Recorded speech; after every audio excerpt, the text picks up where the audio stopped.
तो देखिएगा, ये जो टॉपिक है आज आपका, ये है कंप्यूटर्स मेमोरी। कंप्यूटर्स मेमोरी आता है किसके अंतर्गत? हार्डवेयर के अंदर। हार्डवेयर में मैंने आपको बताया था कि हार्डवेयर का जो पहला सेक्शन होता है, जो पहला खंड होता है, वो क्या है? CPU, central processing unit, CPU. CPU section is divided into three main branches. First CU, CU second ALU, ALU, and third memory. Memory. CU means control unit. ALU means arithmetic logic unit. Arithmetic logic unit. और फिर आता है memory. तो CU और ALU ये हम आपको बता चुके हैं पिछले क्लास में। अब हम बात करते हैं मेमोरी। और मेमोरी में भी हमने बताया है आपको, मेमोरी तीन प्रकार की होती है कंप्यूटर की मेमोरी। जिसमें कैश मेमोरी होती है, जिसको रिट्रीव मेमोरी कहते हैं। दूसरा होता है रैम, रैंडम एक्सेस मेमोरी, जिसको टेम्परेरी मेमोरी कहते हैं या वोलाटाइल मेमोरी कहते हैं। और जो क्या करता था, रैम क्या करता है? रैम कंप्यूटर के काम करने की गति का निर्धारण करता है। ठीक है, ये आपको बताया गया था। फिर आता है रोम। रोम रीड ओनली मेमोरी। अब ये नाम से क्लियर है, read only memory. Read means पढ़ना, ओनली मीन्स मात्र या केवल, और मेमोरी मीन्स मेमोरी। तो कंप्यूटर में ऐसी मेमोरी होती है जिसको आप केवल पढ़ सकते हो, मीन्स जिसको आप मिटा नहीं सकते हो। इसीलिए इसको कहते हैं रीड ओनली मेमोरी, केवल पढ़ी जा सकने वाली मेमोरी है, इसलिए इसको बोलते हैं रीड ओनली मेमोरी।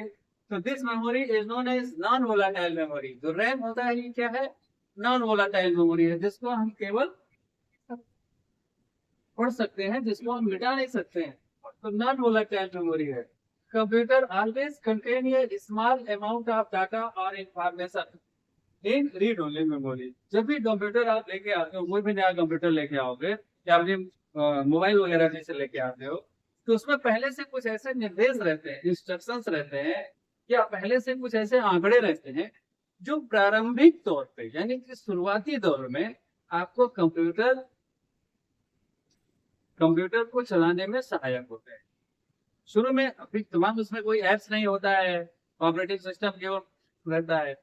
तो उसमें और कुछ ऐप्स डालने के लिए, कंप्यूटर को व्यवस्थित ढंग से चलाने के लिए कुछ निर्देश होते हैं, या कह सकते हो कि कमांड्स होते हैं या डेटा होते हैं, जो सदैव यानी कि सदा कंप्यूटर की मेमोरी में स्टोर रहते हैं। और मेमोरी कौन सी है? रोम।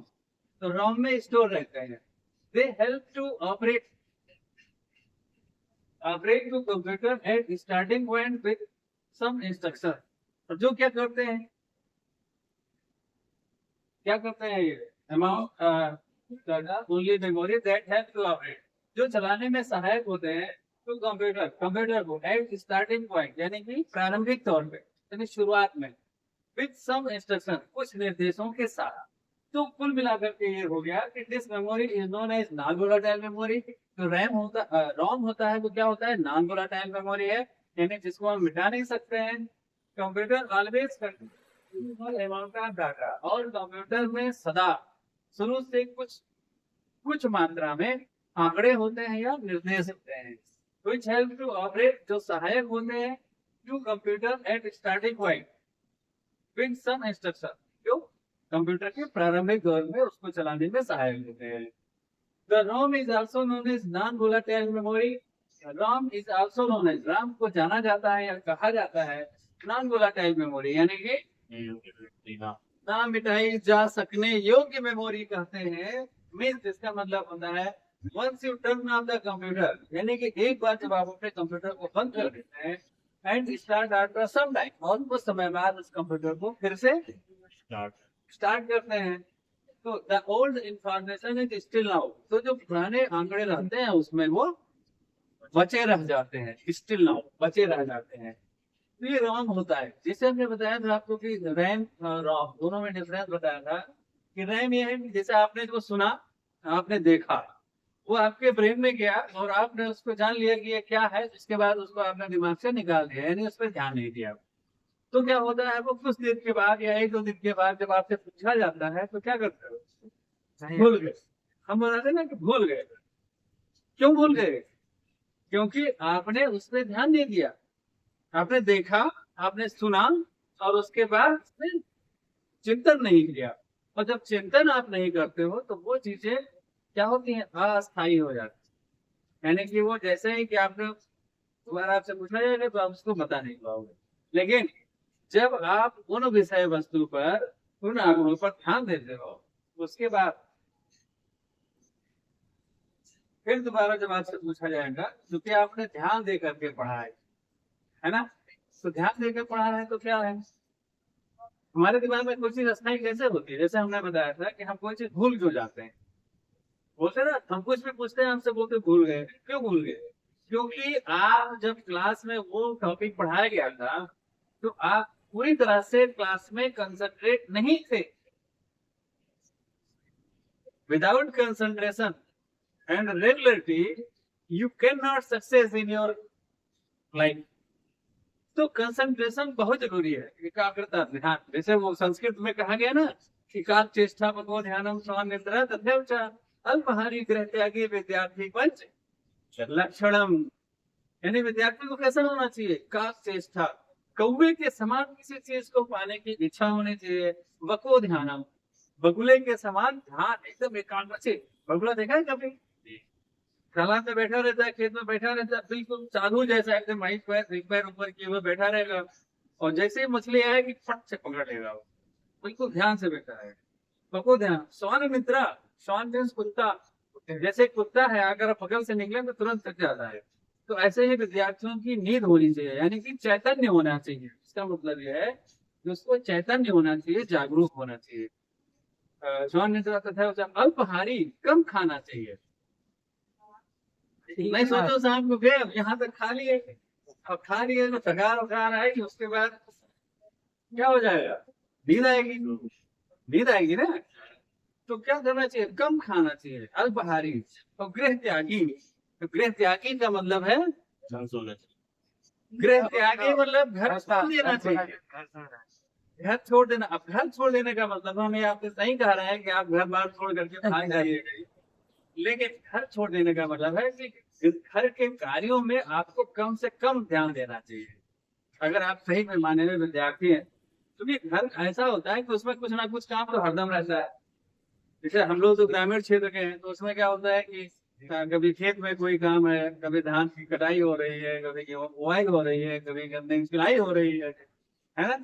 कभी कोई रिश्तेदार आ गया, उसके साथ भी टाइम स्पेंड करना है, नहीं बैठोगे तो नाराज हो जाएगा, है ना। तो विद्यार्थी को कैसा होना चाहिए, विद्यार्थी को होना चाहिए कि इन जो घर के जंजाल हैं, इन जंजालों को कम से कम इस पे ध्यान देना है। अब हम गृह त्यागी उसी को कह सकते हैं, अब ये तो नहीं कह सकते। अच्छा, तमाम बच्चे आप देखते हैं कि बाहर में, जैसे इलाहाबाद है, अब तो प्रयागराज है, दिल्ली है, लखनऊ है, कानपुर है, सब बच्चे जाकर के वहाँ पढ़ाई कर रहे हैं।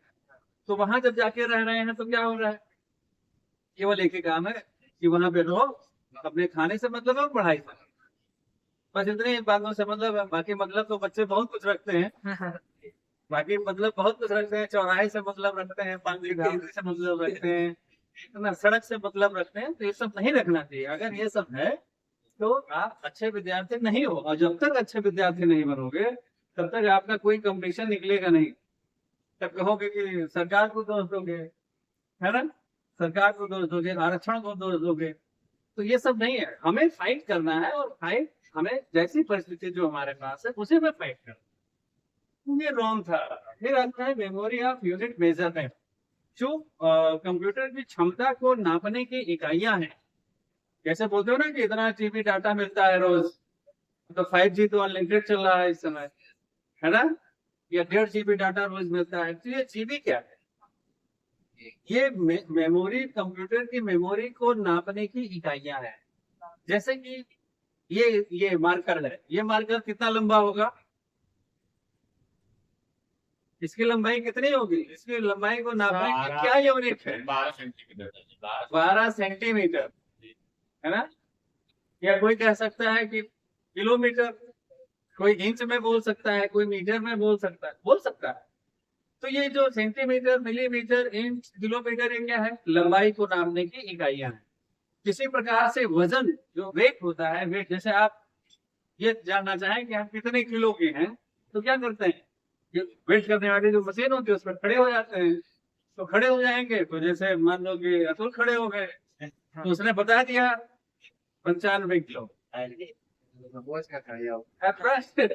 अप्रोक्सीमेट है। मनोज मनोज का कितना वेट है? 75, 75 और 78। हाँ, तो ये वेट, तो हमारे कहने का मतलब ये है कि वेट को नापने की इकाइयां हैं। जैसे ग्राम होता है, किलोग्राम होता है, क्विंटल होता है, टन होता है। इसी प्रकार से कंप्यूटर की क्षमता को नापने की इकाइयां होती है, और वो सबसे छोटी इकाई होती है वेट। जैसे कि इस लंबाई को नापने की सबसे छोटी इकाई सामान्यतः क्या होता है? मिलीमीटर है। तो उसी प्रकार से कंप्यूटर की क्षमता को नापने की सबसे छोटी इकाई होती है वेट। वेट होता है 0 एंड 1। ठीक है। इसके बाद मिलीमीटर जैसे था, मिलीमीटर, तो उसके बाद आता है सेंटीमीटर। तो 1 सेंटीमीटर में कितना मिलीमीटर होता है? 1 सेंटीमीटर में कितना मिलीमीटर होता है? हाँ? ये प्राइमरी स्कूल का सवाल है, क्लास 1 का, है ना। 1 सेंटीमीटर में कितना मिलीमीटर? कई बार तुम लोग पढ़े होंगे इसको, है ना। लेकिन क्या है कि तुम्हारा जो मेमोरी है वो रैम की तरह है। रैम है, सब कुछ गायब। रोम की तरह अगर करोगे तो गायब नहीं होगा। अरे महाराज, 10 मिलीमीटर बराबर 1 सेंटीमीटर होता है गनो। 10 मिलीमीटर बराबर 1 सेंटीमीटर होता है। कोई 1000 कर रहे हो, कोई 100 कर रहे हो, क्या है? सब लोग ग्रेजुएशन कर रहे हो, ग्रेजुएट। तो इसी प्रकार से जब हम 8 बिट को मिला देते हैं, 01010101 इतना जब मिला देंगे तो एक निबल होता है, एक निबल। और जब 8 बिट को मिलाते हैं तो 1 बाइट होता है।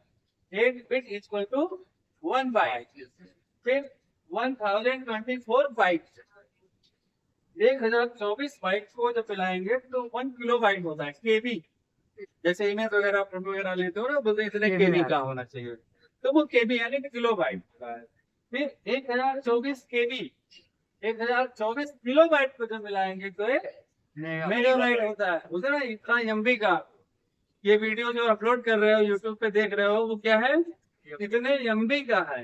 तो एमबी मतलब 1 एमबी बराबर कितना होता है? 1024 केबी। फिर 1024 एमबी को मिलाएंगे जब, तो 1024 MB equal to 1 gigabyte. 1 gigabyte, 1024 MB equal to 1 gigabyte.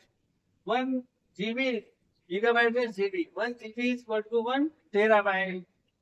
1 TB यानी टेराबाइट इक्वल टू 1 पेटाबाइट। ये सब इकाइयां हैं।